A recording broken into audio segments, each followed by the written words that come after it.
What's up, guys? For Complex News, I'm Natasha Martinez. Ask anyone what kind of movies they've seen in the past couple of years, and chances are their answers will be more than a handful of reboots. The reboot frenzy in Hollywood has been going on for what seems like forever, and many movie fans complain, where are the original ideas? However, most original ideas end up being low-budget indie films that oftentimes are only viewed by film buffs and not viewed by the masses, forcing the general public to choose between popcorn franchise films and, you guessed it, reboots. But is that really a problem? In 2017, 2 out of the 10 of the highest grossing movies were reboots. Disney's Beauty and the Beast, which topped the list according to Business Insider, earned $1.26 billion, and Warner Brothers' adaptation of Stephen King's It was number 9, earning $697.5 million. But on the other hand, original films that often have cult followings and nostalgia attached to them do not do so well as reboots. Beyond box office numbers, there can be a refusal to accept anything other than a beloved original film, and that risks those fans writing off the reboot before the first teaser trailer even drops, which can be detrimental because, according to a new Hollywood Reporter Morning Consult poll, word of mouth is everything when it comes to reboots. In the survey conducted between November 8th and 11th this year, out of the 2,201 adults, 68% said that word of mouth was the main motivator in convincing them to see a reboot beyond their nostalgia for the original. Think about it.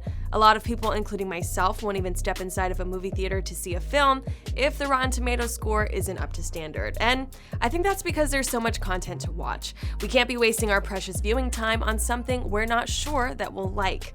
It's kind of like ordering the same dish every time you go to your favorite restaurant. You don't want to run the risk of not liking something and ruining your favorite experience.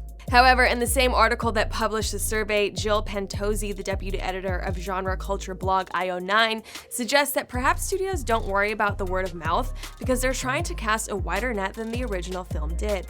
Many of the reboots, remakes, and revivals don't seem to catch the magic of the original, but can also have the effect of garnering a whole new audience who weren't fans of the original.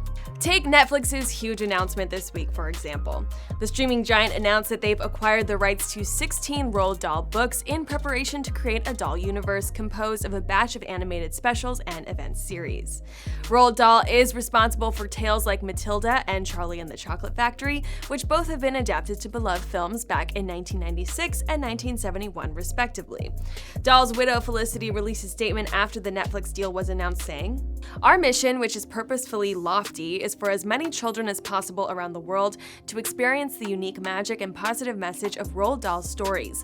This partnership with Netflix marks a significant move towards making that possible and is an incredibly exciting new chapter for the Roald Dahl Story Company. Roald would, I know, be thrilled." Well, you can't argue with Felicity Dahl, and it seems like you can't argue with Hollywood to quit the reboots. In 2019, we're looking at an army of them, with Disney leading the pack.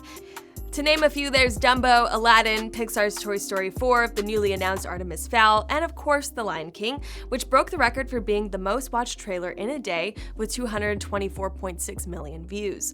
We also can't forget the newly announced Candyman reboot being directed by Jordan Peele, who's dreaming up a modern, spiritual sequel to the original, which for Complex's resident pop culture writer Cal, is the key to solving reboot fatigue.